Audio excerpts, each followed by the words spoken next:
Just wanted to start by saying thanks for giving us at Stockport the opportunity really just to present some of the work that we've been doing around the sort of digital piece really.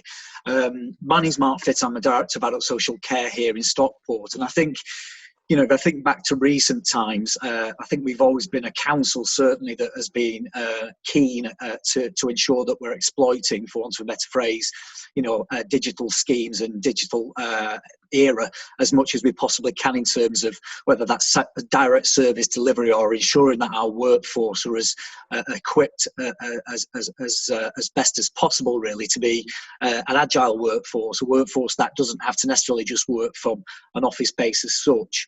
And obviously part of the initiative around COVID more recently has been the sort of greater use of Teams and the way that we've managed those virtual meetings and our ability to continue to deliver on an agenda really as we've moved throughout this pandemic.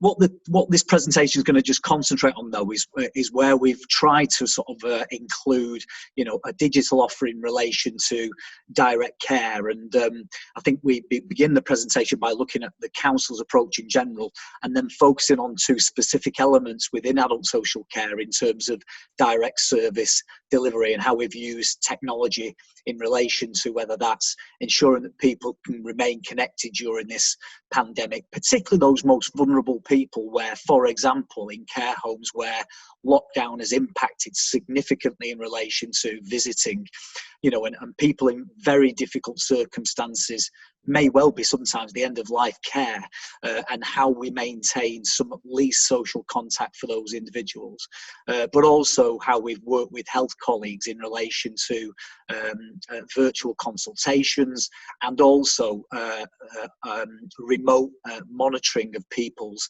health and long-term conditions. So I won't go into the detail as such in terms of the introduction, but I think that's what we want to focus on for this short period and the presentation from Stockport. So I'll hand over to, I think it's Emma Bow in the first instance that's going to take us through this, and then Jill Owen-John from the Stockport team. Thank you. Thanks, Mark. Can I ask you to move us a couple of slides on, please, Tom? Can I have the next one, please? Okay, so my name's Emma Bow and I am the Transformation Programme Lead here at Stockport. I just want to take a couple of minutes of your time to talk to you about some of the wider work that we're doing here at Stockport. Can I have one slide back, please? Sorry. So what I just wanted to talk about was a little bit about how we approach digital and how that's helped us in our response to COVID-19. So our overall vision for digital at Tameside is to be a 100% digital borough where our residents can thrive and no one's left behind or faces inequalities as a result of their digital situation. Digital inclusion is really important to us, and we want to ensure that everyone has the opportunity to engage with technology, and we understand the close link between digital inclusion and social exclusion. And through our work, we are recognising the importance of getting that digital inclusion right so that we can start to access some of the inequalities and to support individuals. One of the things that we've been doing for about 2 years now is our Digital Inclusion Alliance. And this is a council-wide piece of work called Did You Know? And we came together as a council with some like-minded partners, including our Citizens Advice, the Job Centre Plus, and our social housing provider as well. And it was having that Digital Inclusion Alliance in place really helped us to respond quickly to COVID-19 and to harness some of the previous learning that we've done. So at the start of the lockdown, we saw demand absolutely rocket for devices, pieces of kit, and also the support with how to use those pieces of kit. And we found that quite often that was from individuals that hadn't previously been that interested, to be honest, in having access to digital, but they recognised the importance of digital to help them to shield effectively and to also stay in touch with their family, friends and their loved ones. So as a result, we launched a number of digital initiatives across the council. Can I have the next slide, please? So this infographic is just to give you a flavour of some of the work that we've been doing during COVID-19. So there's been schemes in place council-wide, so we can see that we worked with the DFE and we've distributed laptops. Those have gone to children with a social worker. We've distributed them to year 10s who receive free school meals. And we've also been supporting the voluntary sector as well, because what the voluntary sector have found is that all those face-to-face meetings and face-to-face engagements that they would have had just couldn't take place anymore. So we've helped them to use Zoom so that we could continue to support residents. One of the really good schemes that we've had is some of the work that we've done in adult social care around helping old people to stay connected. And we worked with devices.now to distribute residents, some tablets to residents to help them get online. And we've got a lovely story of a lady called Mabel, who's she's in her early 90s and her daughter lives abroad. She'd not seen her for many years, and she was socially isolated as a result of the lockdown. And the impact that having that digital device has had for her, what Mabel will say is when she's felt low or she's felt lonely, she's been able to pick that device up and connect and have a chat with her family and friends. So one of our key themes is about using technology for well-being during the COVID-19 scheme. And as part of this digital inclusion work that we've done, we grew the number of volunteers that we had. So these are individuals, I think we had 12 individuals prior to the lockdown, and we've grown that number. And they are guys that work to support individuals access the tablets. So if there's any challenges or they don't know how to use them, they can provide some really practical support with the use of those. And what that kind of led us to was some specific work that we've done in adult social care around connecting residents to their loved ones. So can I have the next slide, please? Thank you.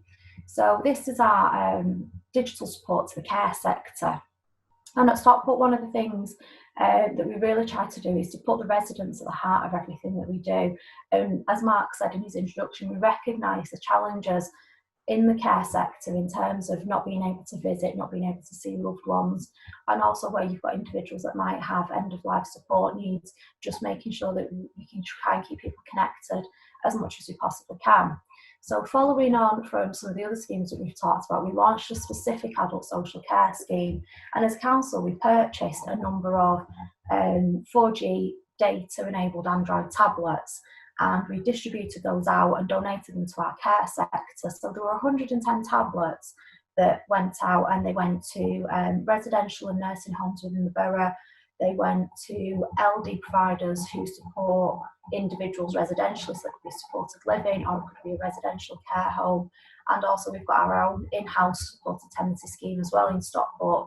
So we provided those guys with some tablets as well. And the primary aim of these tablets was to support individuals to connect with their family and friends. So we sent them out preloaded with apps such as WhatsApp, Zoom, and we gave them access to the digital champions that I mentioned before, so that if there were any individuals within that care home that didn't know how to use the kit, we could provide them with some really practical support. So it could be things like setting up a Zoom account, for example.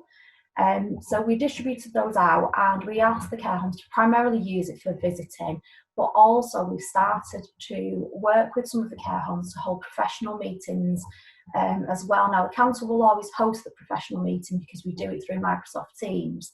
The council will host the meeting and we would invite an individual care home in. But it's one of the ways that we're starting to overcome and look to how we could use this technology for the future to support us in the longer term. So just in terms of this scheme, before I hand over to my colleague Jill, I just wanted to share a couple of case studies with you of some of the feedback that we've had. So the case study that you can see on the screen is a lady called Edith, and there's a picture there of her using her tablet. And it was really lovely that Edith was able to celebrate her 93rd birthday with her family using the Android tablet. And we've got a quote there from Edith, and she said that it made her birthday. She'd not seen her son, daughter-in-law or grandchild since the start of isolation, and it was absolutely fabulous. And then her son has also kind of said that he's been really thankful for that opportunity to be able to connect with his mum and just have a lovely experience in what is some really quite challenging times. And I think for me, the quote that I've then added on from the care home manager Martin, it really hits a nail on the head for me that it amazes him that people from all over the world have been able to connect, and it's a great in times of great uncertainty, families need to reconnect, and it's been a great tonic for residents and relatives alike. And I think that's really true. It has been a great tonic for those that have been involved. Can I have the next slide, please? Okay, so just a couple of case studies here. We've also got Nora. There's a photograph there of Nora, as you can see, and Nora's using her tablet.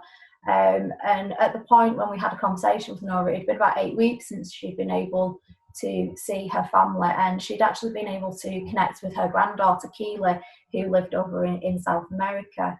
And she thought that was absolutely wonderful that she'd been able to do that and speak to someone so far away. Because obviously the flights have been stopped and she'd not been able to get in touch with her. So that's another really good example of how it's worked. And then last but not least, we've got Gerald, who's a resident in one of our supported tenancies, and you can see a picture there of him using that tablet, and he's connecting with family and friends as well. So it's been a really well received scheme across each of the sectors that we've supported, really. Can we have the next slide, please?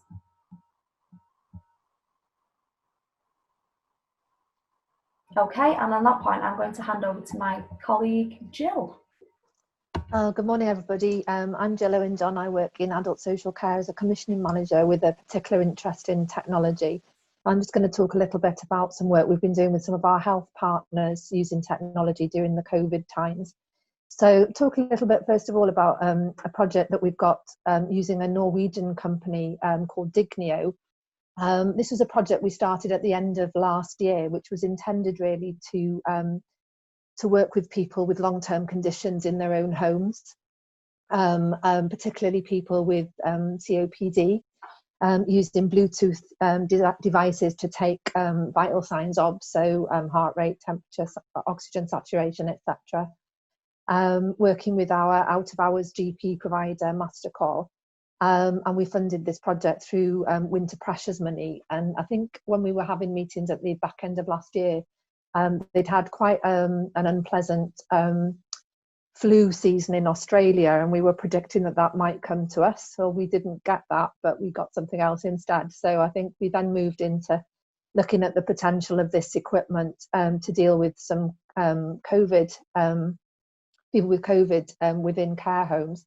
We had intended initially to use it with people in their own homes in the community, but we were starting with care homes because it was a good sort of pilot site for us to have staff on hand to help with the measurements, etc. And obviously that the moving into the community has been a little bit derailed by the virus, but we have expanded it significantly within the care homes now. And since we've been unable to go directly into the care homes, we've been able to remotely onboard people and carry out video consultations, picking up early signs of COVID infection so that people can be isolated quickly to protect other residents.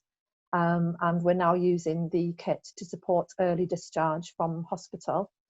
The care home managers have embraced this quite enthusiastically, and we've also had some feedback from the care workers to say that they feel quite empowered by being able to use the kit to help people to get better care. And there's just a little case study there about Bill, who's a gentleman who was a resident in a care home, where the remote monitoring picked up that he had a raised temperature and reduced oxygen saturations. So remotely we were able to provide appropriate care for him. He did swab negative in the end, but it meant that we were able to keep other residents and healthcare staff safe, but provide Bill with the best care available. We've also just started using another application with care homes, which is the CV19 Safe Steps app. I don't know if other people are aware of that. It's being used in other areas in Greater Manchester. Again, this was originally intended for a different purpose. It was around, we just go back one slide,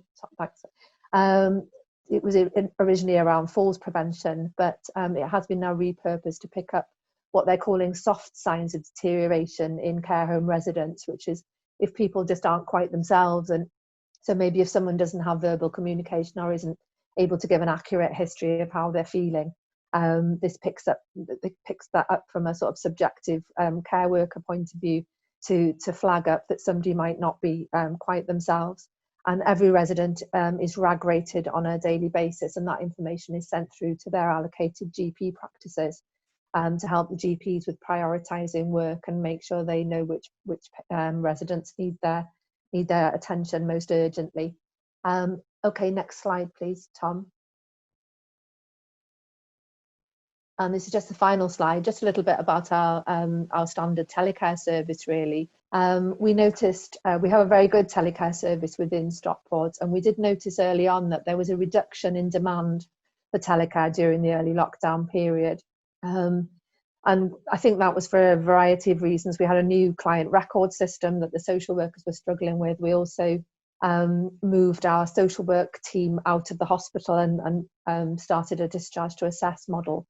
But we were very aware that the telecare service could provide really good backup for people during the time when maybe their relatives weren't able to visit as often as they had been in the past. Therefore, with our providers, Stockport Homes Care Call, we developed a non-contact installation process to increase confidence and ensure safety for staff and residents, so people could actually be in a different part of the house while the installation was going on, and a lot of the sort of history taking and information given was done over the telephone.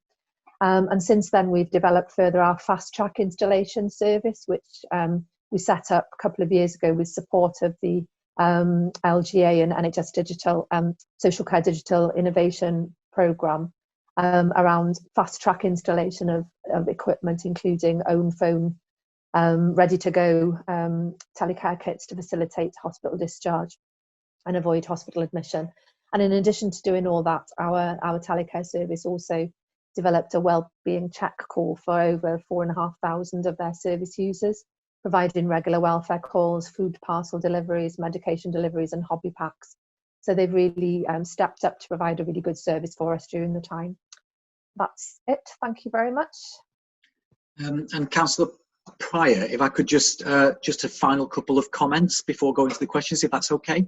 Conscious of time, but so just a couple of things. I hope that demonstrates really sort of our commitment in terms of, you know, we have a revised operating model for adult social care in Stockport that we're still working to implement over time really.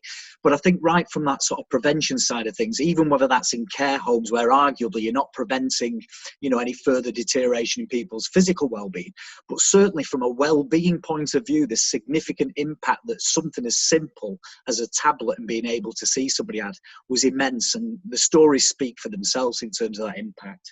But right the way through as well to the Dignio, where people do have long-term conditions.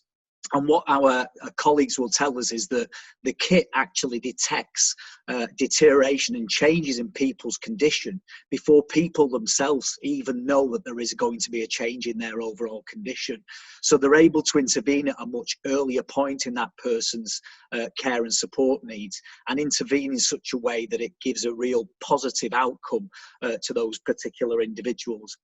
And my final comments was whether that's from a point of view of transformation of adult social care in Greater Manchester with our Living Well at Home sort of initiative, then you know, tech and digital forms a key part of that, and we want to sort of drive on in relation to, you know, how kit and tech can enhance people's care, but also experiences really to live the life that they want to live, but also most certainly definitely locally a very strong commitment to wanting to, even if it's as simple as what kit is already out there in everybody's homes, including, you know, mine and yours, in relation to just the simple things like Alexa. What could that give us to us in terms of an overall offer around health and well-being? So just some final observations, but thank you very much for the time.